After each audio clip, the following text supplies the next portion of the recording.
Hey, Laura. Oh, hi. In just 1 minute, can you explain restorative justice? Sure. Restorative justice is an alternative process that exists within the criminal justice system.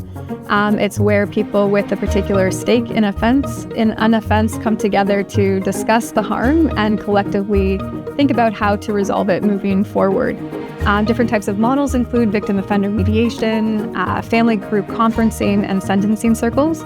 And the research tells us that these processes are quite successful, with victims reporting higher levels of satisfaction, lower levels of recidivism for offenders.